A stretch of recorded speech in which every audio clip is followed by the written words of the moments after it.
moment, the lake trout had eased our minds. When we reached my cabin, I turned Anna around and put my hands around her waist. We stood there with the mountains in the background. I pulled her close and kissed her gently. "Leo, I can't," she said, pulling back, shaking. I'm sorry, I can't." "Hey, calm down, what's wrong?" I asked, lifting her chin to look into her eyes. "I'm sorry, your touch brought back awful memories of Logan. He hurt me a lot more than I realized. I know you wouldn't, but it's just." "Shush, I understand. I shouldn't have pushed you," I said gently. "It's not you, it's me. When you kissed me, it triggered memories of Logan's misuse." "I'm so sorry," she explained, her voice trembling. "That's okay. I'm here when you're ready. I won't hurt you, you know that," I reassured her. "I know, please just hold me," she pleaded. We stood embracing until her shaking subsided. After a while, she felt calm, and her breathing slowed against my chest. She seemed so frail and delicate in my arms. I would hold her forever if necessary. A bird chirped nearby, breaking the silence. We turned to look, but it was gone. When we turned back, her beautiful dark eyes smiled at me, then her lips matched the smile. "Thank you," she said. Anna moved closer and gently kissed me. It was almost not a touch, so gentle. She pulled back, smiling wider. Time seemed to stand still. She kissed me again, this time more purposefully. We kissed tenderly. When we separated, we smiled and looked into each other's eyes. "There's nothing like a first kiss," I said. "Nothing will ever be more tender or full of expectation." "Except the second kiss," she said, smiling, and we kissed again, longer and deeper. Tap, tap, tap. "Hello, anyone home?" I asked playfully. "Hello yourself. Come on in, I'm almost ready," Anna called from the bathroom. I walked into the cabin and watched her finish her makeup. "You are beautiful," I said admiringly. She wore a pretty yellow print top and a black skirt with sandals. Her hair was in a side ponytail. She held out her hands. "Now I'm beautiful. Let's go eat, I'm starved." "Not just yet. Not until I've messed up some of that makeup," I teased, leaning to kiss her. But she pulled away. "No, not now. Later. First we eat," she said, grabbing my hand and leading me out of the cabin and down the hill. As we walked to the lodge, Anna said, "You look nice. Who thought to bring a blazer to a fishing lodge?" She kissed my hand before intertwining her fingers with mine. "Right this way to your table," Duke said, bowing as we entered the dining room. "Your meal awaits." I pulled out her chair, and she sat. Duke draped a white napkin over her lap and mine. He went to the kitchen, leaving us alone. Anna broke the silence. "I love Duke. He's such a gentleman. I bet he was quite a ladies' man when he was younger. His wife must have been so happy." Duke returned with 2 plates of trout and vegetables. "My wife was the reason I lived. After I met her, I never looked at another woman again. She was my first and only love. We were together for 30 glorious years. Her ashes are up on the hill behind your cabins." He set the plates down. "Bon appetit," he said, and left us to enjoy our meal and each other. The meal went by quickly. At the end, Duke brought out a pear half drizzled with chocolate sauce. "Just leave everything here when you're done. I'll take care of it tomorrow. Good night, you two." After dessert, we sat holding hands, looking into each other's eyes. Anna said, "This has been a perfect day. Thank you for sharing it with me. It's not over yet. We can stay up and see if there's an aurora tonight." "How about some stargazing?" I suggested. "Sounds perfect," she agreed. "In the mountains, away from city lights, the stars are breathtaking. We could see the spiral arms of the Milky Way. No aurora tonight, but the stars were spectacular."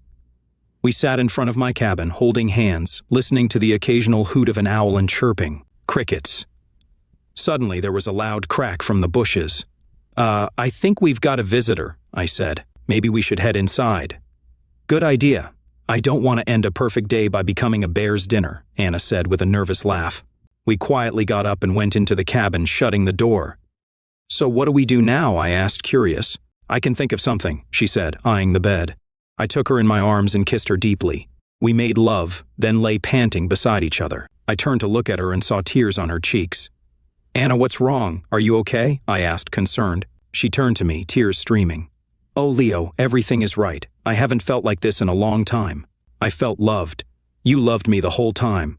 It was perfect," she said, her voice filled with emotion. "Phew, I thought I was losing my touch," I joked, trying to lighten the mood.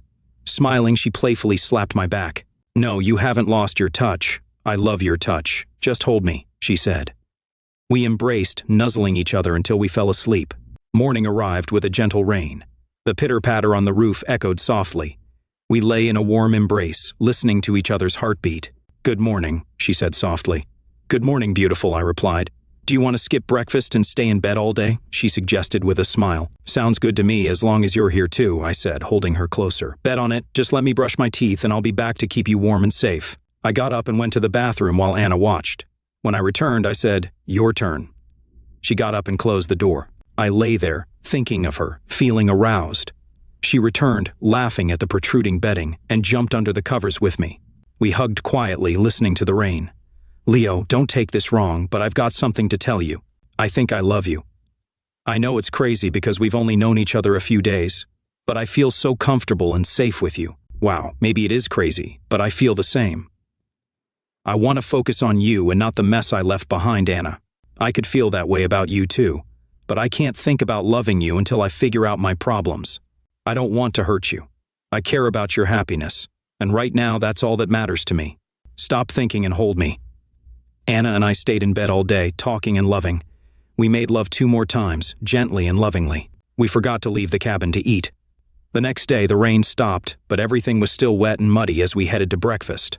"Missed you yesterday." "What did you do? Stay in bed and listen to the rain?" Duke said with a knowing smile.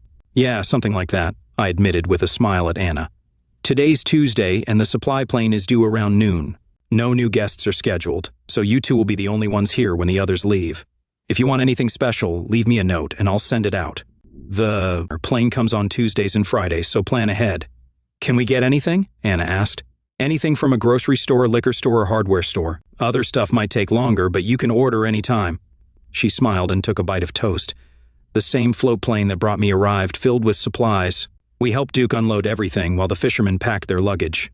Duke later sat with us, explaining how he's run the lodge for 20 years, dealing with isolated winters and planning everything in advance. The loneliness since his wife passed was the hardest part. We spent the day talking about the mountains, the lake, fishing, hunting, and winter challenges. We didn't discuss why Anna and I were there. After dinner, Anna insisted on making a stew. "I like that gal," Duke said. "But there's something sad about her. She seems happier since you arrived. I hope you two hit it off. She deserves happiness." "Duke, I like her a lot too. I've got my own troubles, but I'll take it slow. I won't hurt her, I promise." Anna brought out a steaming pot of vegetables and fish. "I call this my heaven provides stew, Duke. I hope you like it." We ate in silence, except for the occasional slurp. Later that night, Anna knocked on my door. "Can I come in?" she whispered. "I was thinking about you too. Can we combine everything and be together in one cabin?" Duke knows and seems okay with it. "Of course. You shouldn't go back tonight in case that bear is lurking. I just found you. I don't want to lose you." She snuggled next to me, pressing her body into mine and wrapping her arms around my neck. "Leo, if you don't want to answer this, I understand. But you told me about your wife having a lover. How could you stay with her after finding out?" "I don't know. I avoided her. Every time I saw her, I thought about what I saw in the video. I just wanted to be with Sarah. To be with Sarah, I had to stay with that conniving woman. I avoided her, did extra projects, and took Sarah to the park. All I thought about was finding an attorney and getting out. When I filed for divorce, everything exploded. Her father got involved, and my problems worsened. I've already told you most of it, but the worst part is too disgusting to talk about. After I found out, I threw up. Even now, thinking about it makes me sick. That was the deal breaker. I knew I had to get as far away from her and her family as I could." "Then don't talk about it or think about it. Come here and hold me, and let's not think about her anymore. I'll help make it better." We lay there in silence, holding each other. I lifted my head and looked into her dark eyes. "Thank you for being here," I said, kissing her tenderly. It reminded me there are good people in this world, and she was one of them. Our lips parted and I rested my head back on her shoulder. "Leo," she whispered, "there's more to my story that I couldn't tell you the other day. I think I'm ready now because it might help me overcome some more demons. Like your preacher said, confession is good for the soul. Believe it or not, it's worse than what I've already told you. Can you stand to hear it? Anything for you. Afterward, I may want to eliminate somebody, but I'll listen to whatever you need to say. Well, this happened after what I told you before. Logan threatened me with a knife and said I had to do whatever he wanted. One day, he came home high and told me to dress up because he had a surprise. I changed into one of my nicest dresses and found Logan talking to a woman named Faye, his boss. She was tall, strong-looking, and had a gravelly voice. Logan had shown her the unclothed pictures he took of me, and she wanted to meet me. He told me to entertain her, to make her happy, or I would be punished. Faye told me to strip and dance to music. Terrified, I did as she asked. When I was done, she started touching and kissing me. I cried and Logan got mad, dragging me to the bedroom and telling Faye I was hers. She did terrible things to me while Logan watched, smiling. After she left, Logan forced himself on me and told me his plans. Faye wanted to come over again, and in return, she gave Logan a valuable account at work. Logan showed my pictures to his friends and said I would entertain them too for money. He planned to pimp me out to his coworkers and customers. When I heard that, I knew I had to leave. So the next day, I ran away. She went silent, staring off into the distance. Her face contorted and tears filled her eyes. Oh God, I can't go on. Her whole body shook as she broke down in sobs. I took her in my arms and held her tightly. Everything's all right now. You're safe here with me. I'll take care of you. I'll love you, I whispered to her. She continued crying, her tears soaking my shoulder. Her sobbing slowed, and she eventually fell asleep in my arms. When I woke up, I said, "Morning. Did you say you loved me last night?" she asked. "Yes, I did. What you told me was horrible and you didn't deserve any of it. I'll make sure you never suffer like that again." "I think I've fallen in love with you," I confessed. "God, I'm so happy. Thank you, Leo. My prayers have been answered. I love you too. But I really need to pee, and then we need breakfast," she said, moving toward the bathroom. I smiled. At breakfast, I said, "Duke, you should have a full-time cook here to give you more time for other tasks." "Can't afford one. Louisa used to cook and I did everything else. She was a great cook." "Me, I make do," Duke replied. "Anna's a great cook. Maybe she could work for you to help pay rent." "Is that okay, Anna?" I suggested. "Of course. I'd love to help if that's okay with you, Duke," Anna said eagerly. "I'll think about it. I have 8 people arriving on the next plane. We'll see how it goes," Duke said thoughtfully. After breakfast, I asked Duke, "How do I make a phone call? I need to let someone know where I am." "All I've got is the radio, Yellowknife. Can patch you through to an operator. It's a bit expensive," he explained. "Can I use it after breakfast?" I asked. "Sure, I'll show you how," Duke replied. Anna said, "I'll head back to the cabin to clean up. If we're getting visitors, I want to look my best." She smiled and left. Duke showed me the process for making a call through the radio. It was complicated, and I had to use a credit card. Duke let me use his card to avoid leaving a trace on mine. "I'll pay you back. Put it on my bill," I told him. Duke left me alone to talk. "Hello?" came the voice from the radio. "Hi, Mom, it's Leo," I said. "Oh my God, Leo. How are you? Where are you?" my mom asked, sounding worried. "I'm fine, Mom. I'm out of the country and can't say where. If someone asks, you can't lie." "What's happening there?" I inquired. "They're looking for you, Leo. Mr. Bloom is furious after the factory burned down. He blamed you. There's a warrant for your arrest, and the FBI talked to us. We didn't know where you were, so we couldn't tell them anything." "I think someone's watching the house," she explained. "What did you do with the package I gave you?" I asked urgently. "I put it in the basement behind some jars of canned peaches. I didn't open it," she replied. "What about Sarah?" I asked. "Sheila came by with Sarah. She said she wanted to talk to you." "Sarah's fine, but she misses you," my mom answered. "I don't want to talk to Sheila. I just care about Sarah," I said firmly. "Leo, I know your divorce will be final soon, but could you talk to Sheila? Was it really that bad? Is there any way to work things out for Sarah's sake?" my mom pleaded. "Mom, Sheila was having an affair the entire time we were married. There's more, but I don't want to hurt Sarah. Maybe someday, but not now," I said, trying to stay calm. "Okay, I'll trust you," she said, her voice softening. "Mom, I've met someone here. Her name is Anna. She's also running from a bad situation. I want you and Dad to meet her, but I can't come home. I'll figure something out. I'm not as depressed as before. I'm actually happy with Anna," I shared. "Oh, Leo, I'm so happy for you. You deserve to be happy. Call and let us know your plans." "I love you, son," she said, sounding relieved. "I love you too, Mom. Bye." "Oh, crap, what am I going to do now? The FBI is looking for me. I didn't do anything, but Bloom has the police saying I torched his factory. What about Sarah? And now there's Anna. I can't do anything that would hurt her. She has her own problems. How can I get away from Sheila's father, be with Anna, and have a future free from the past? What a mess," I muttered to myself, feeling overwhelmed. The next day, the float plane arrived, dropping off men with expensive luggage and fishing gear. Duke greeted them warmly. "Welcome back, gentlemen. It's good to see you again. This makes your 9th year, right? Everything's the same except the fishing's better. You should see the monster caught yesterday." We helped carry the luggage to the lodge. That afternoon, the men took boats out to fish. Duke had Anna help him in the kitchen with dinner. She prepared the fish they caught and steamed vegetables, while Duke handled the salads and bread under her direction. For dessert, Anna made a pear cranberry crisp.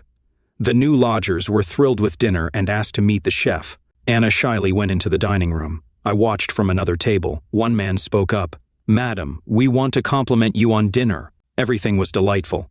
I own a string of restaurants, and none of our chefs could match what we just ate. If you ever want to leave here and work for me, you have a standing invitation." "Thank you very much. I'll keep your offer in mind. I'll see what surprises I can whip up for breakfast." Anna then came to my table, smiling. The praise had boosted her spirits.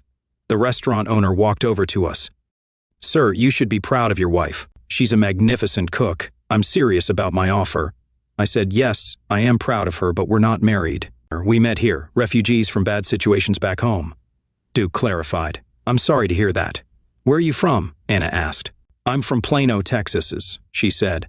"I'm from Henley, Pennsylvania," I added. Another man chimed in.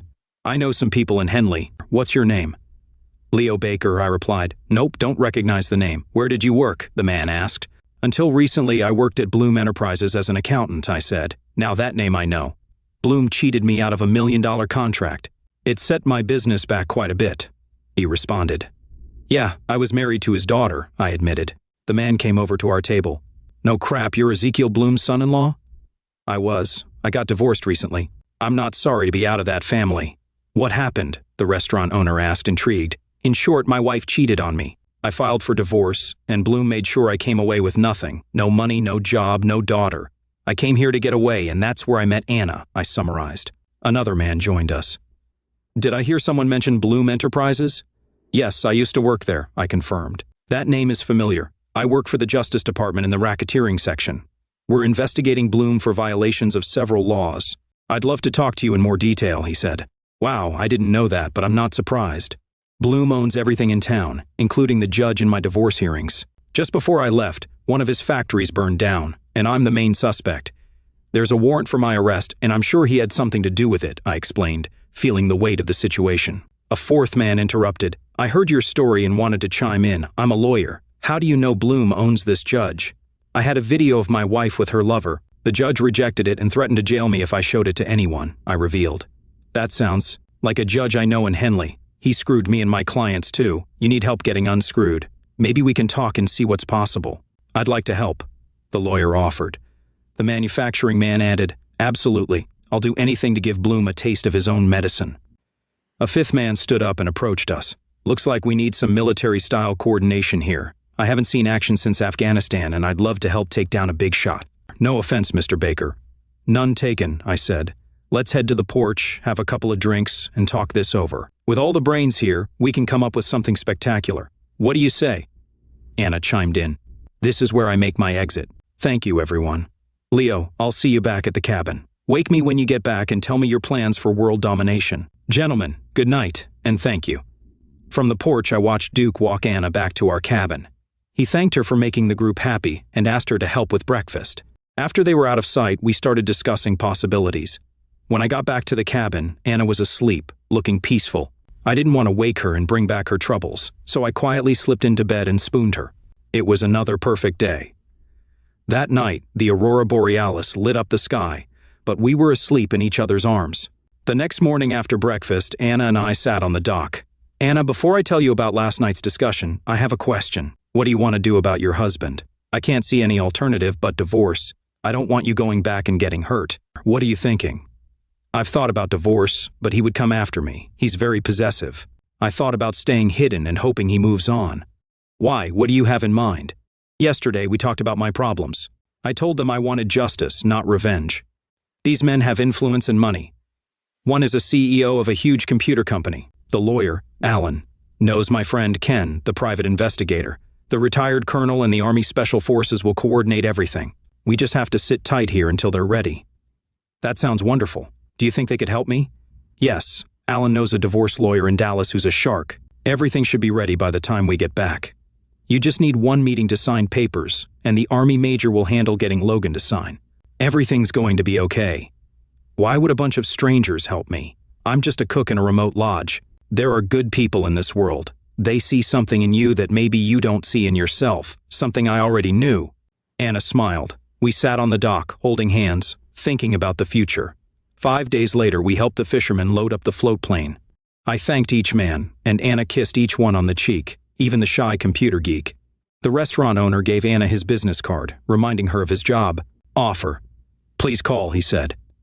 After they left, Duke wandered back to the lodge, and Anna and I took a boat out onto the lake to fish and talk. Anna asked, "When will this all happen? I don't want to leave Duke without a cook. Maybe 2 or 3 weeks if all goes as planned. You should be heading back here within a few days. We can arrange for you to visit your mother and sister if you want." "Okay, I just want it over with so we can be together." "Will you come back here afterward?" "Absolutely. Once I clean up the mess from my old life, I plan on starting a new one with you." Anna scooted over, put her head on my shoulder, and we sat there enjoying each other's touch.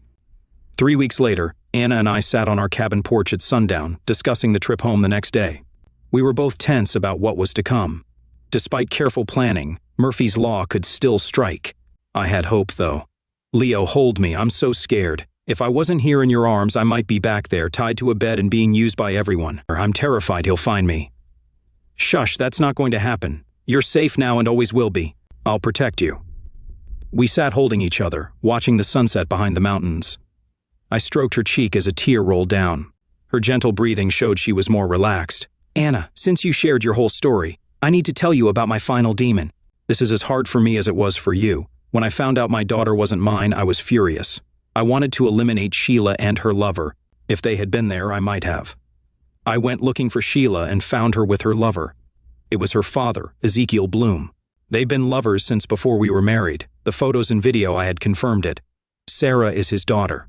If anyone knew, it could hurt her immensely. I'll do anything to protect her." "Oh my God, Leo, that's unbelievable. How could she?" I'm speechless. I want to strangle her for hurting you. I feel so sorry for your daughter. When I saw them together, I thought divorcing her would solve everything. Instead, it made things worse. I ran here to escape and found you. Now I know we have a future. Once we close the door on our past, we'll be together, if you want me." "Oh, Leo, of course I want you. You make me feel like a princess. The next few months may be difficult, but we'll be together forever." "That sounds wonderful. We might not get a chance to be together for a while after tonight. I want to make love with you one more time before we go. I love you so much."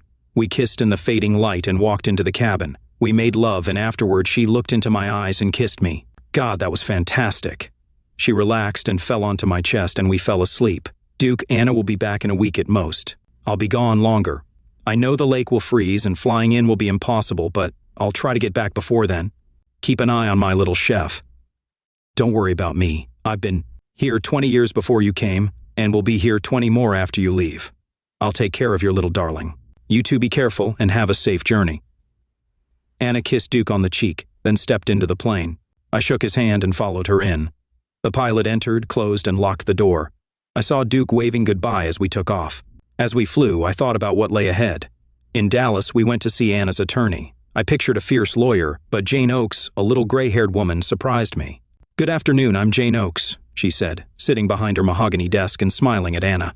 "Don't let my appearance fool you. It works to my advantage. Once the opposition meets me, they wish they hadn't. Anna, I've heard everything from Alan, but I want to hear it from you." For the next half hour, Anna retold her story. Jane listened intently. "It's worse than I thought, but don't worry, we'll put an end to it. You'll get your divorce and everything you want. I'm confident. Let's get the papers signed, and I'll explain what happens next." When Anna signed everything and we were driving to her sister's house, she broke down crying. I wasn't sure if it was from sorrow or joy. Her tears lasted until we were on the interstate. She wiped her eyes, blew her nose, and placed her hand on mine. "I keep saying thank you, don't I? I can't wait until it's all over," she said, looking out the window at the passing countryside. At her sister's house, Anna seemed reborn. She laughed and played with her nieces and nephews and ran around with their big dog. Watching her transform into a new woman made me love her even more. Later, her mother arrived, and the three women had a private talk while the men stayed in the backyard with beers. When they returned, everyone looked teary-eyed. Anna and her sister went to make dinner, and her mother took me aside. "Mr. Baker, Anna told us what her husband did, and about you. She said you have your own troubles to fix before you can be together. She also said she loves you and feels safe with you. If you ever hurt her like her ex did, I will hunt you down and eliminate you. But if you treat her well, you'll get my layer cake every Christmas. Take care of my little girl. She deserves the best." Shocked, I could only say, "Yes, ma'am." She kissed my forehead, smiled, and led me back to my chair. Each day we stayed at her sister's house, and each night at a new nearby motel. Anna was wrong. We did have time to make love while waiting for the call from her attorney. Quite a few times. 5 days later, Anna got the call she had been waiting for. "Hi, Anna, this is Jane. Everything's done. Your husband signed the papers. As soon as the court processes them, it will be final into months. Until then, you're still married, but can do whatever you want except remarry. Your husband was convinced to sign by someone from the army. I don't know who your friends are, but I might want to borrow them sometime. Take care and have a nice life." Anna's abusive marriage was over. We celebrated with ice cream, and everyone had a great time. At the Dallas-Fort Worth airport, we held each other and said our goodbyes. Anna went to one terminal, and I went to another. I'll call Duke and leave a message when I get to my parents' house. I'll call again with good news. Take care. I love you. I love you too, she cried. We parted, our fingertips the last to touch. I drove 2 hours from Harrisburg Airport to Henley, timing my arrival for dusk. I parked around the block from my parents' house and walked through the woods. I knocked on the back door. "Who's out back? Knocking on that door?" My dad's voice called out. "It's me, Dad, Leo." "Damn, Mom, it's Leo. Come on in before someone sees you, Dad." "It's good to be home. Hi, Mom. We need to talk about what's going to happen. Let's sit in the living room. I just want to put my feet up and relax." I spent the evening explaining everything to my parents. If all went as planned, it would be over within a week. They laughed at the audacity of the scheme and what would happen to those involved. We had a good time, and I felt ready for what was to come. I called and left a message for Duke and Anna, letting them know I was safe and everything was okay. Early in the morning, I heard the newspaper land in the driveway. I walked out in my shorts and robe to pick it up, stretching. Big as day. "Well, that should let everybody know that Leo's home," I whispered. Within 30 minutes, 3 police cars showed up. Knock, knock, knock. "Leo Baker, I have a warrant for your arrest. Please come out quietly," I heard when I opened the door. I winked at my mom and dad and walked out. Handcuffs aren't as painful as I thought.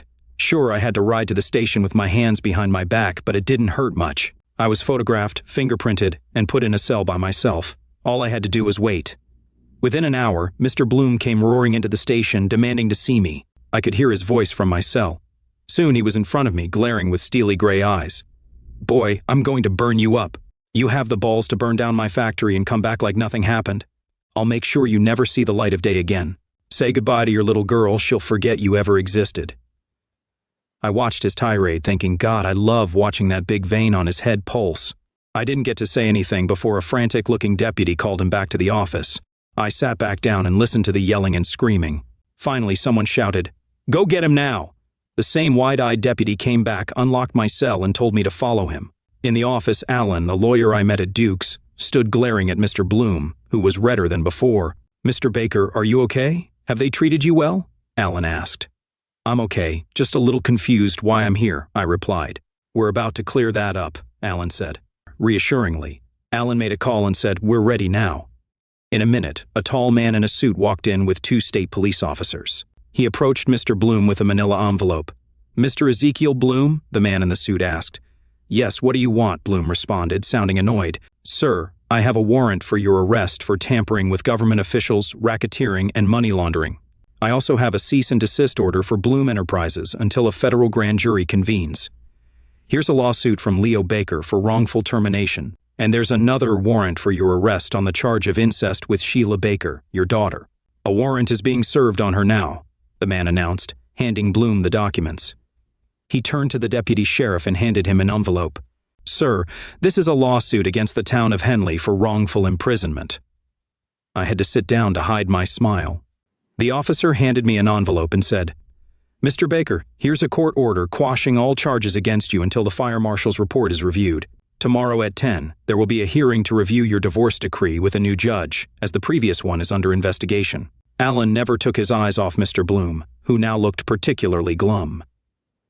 "Leo, let's go, you're a free man," Alan said loudly. We walked out the front door, and Alan smiled as he drove me to my parents' house. When we stopped, he turned to me and shook my hand. "Good luck, Leo. I'll see you at the hearing. This is a little present from your fishing buddies. I think things will be quieter around here for you. I love small towns." "Good night," Alan said warmly. He nodded and drove away. My parents met me at the curb. "How'd it go, son?" my dad asked. "Better than I could have imagined. Let's go eat, I'm starved," I replied, feeling relieved and hungry. The divorce review hearing was different. Sheila showed up with only one attorney. The new judge looked very concerned. With Alan by my side, I felt hopeful. The review took almost 4 hours. This time, the evidence of Sheila's infidelity and incest was allowed, and the judge declared her an unfit mother. He overturned the child support, granted me primary physical custody, and I was now to receive child support. The house remained hers, and the income split stayed the same. I still left broke, but I had Sarah. During the hearing, Sheila remained silent, staring at her hands. Her lawyer spoke for her when needed, but she stayed quiet and looked awful. After the hearing, I asked to speak to Sheila alone. I began, "Sheila, this isn't about revenge. I just wanted to divorce and to get as far away from you as possible. You and your father hurt me more than you can imagine. When he tried to railroad me, I got mad. Everything that happened is your fault. He always got what he wanted, but not this time. He tried to keep me from Sarah, which nearly destroyed me. I survived with the help of a woman who has a heart and a moral compass, things you lack. I love her. I don't want you near Sarah ever again. I'll get a restraining order if necessary. I promise to come and piss on your grave. Do you understand?" Sheila nodded without looking up. I left the hearing room happier than I've been in a long time, thinking of Anna and Sarah. That night, I burned the DNA test results in my parents' backyard. The only person I ever told about Sarah's real father was Anna. 2 months ago, I landed on this same little lake in the float plane. Now, I had Sarah with me, and she enjoyed the ride. As we docked, I saw Anna looking as beautiful as ever. I carried Sarah off the plane, and Anna's smile was as wide as the lake. She gave me a welcome home kiss while Sarah made happy noises. I was glad to be back. Anna then told me, "Leo, I've got bad news. Duke had a stroke. He lost the use of his right hand and now walks like John Wayne. He'll be fine in time, but he needs help running this place." I said I'd stay. What do you think? I felt like I was coming home, not just because of Anna, but also because of this place. I'll stay with you forever. We'll take care of Duke and our little girl together. I missed you, and I love you. "Welcome home," she said. "I love you. It's been 5 years since I first came to Duke's Lodge. Anna and I married this spring after our first winter here. Sarah loves it, especially playing with Duke, her old teddy bear. We gave Sarah 2 little brothers, twins named Duke and Wayne. They're now 3 and getting into everything. Anna is a great mother, and I'm thankful every day for finding each other. Anna is pregnant with our 3rd child, a girl due in 3 months. We're considering naming her Louisa. The lodge has expanded with a larger main house, new cabins, stone walkways, and more boats. The dock is wider, and there are native artworks everywhere. Duke supervised the upgrades, funded by the lawsuit settlements against Bloom and Henley. Anna enjoys her new gourmet kitchen, courtesy of an anonymous restaurant owner. We have satellite communications and solar power, thanks to some generous benefactors. The lodge is now packed year-round, with a waiting list for popular dates, matching the website's promises. When my parents visited after the twins were born, they told me Sheila has become a recluse and no longer associates with her father, who is still on probation for racketeering. I couldn't care less about them. Duke passed away a year ago, leaving everything to Anna and me. We buried his ashes with Louisa's by the park bench on the hill and visit them often. We miss the old buzzard, but his spirit lives on in the lodge.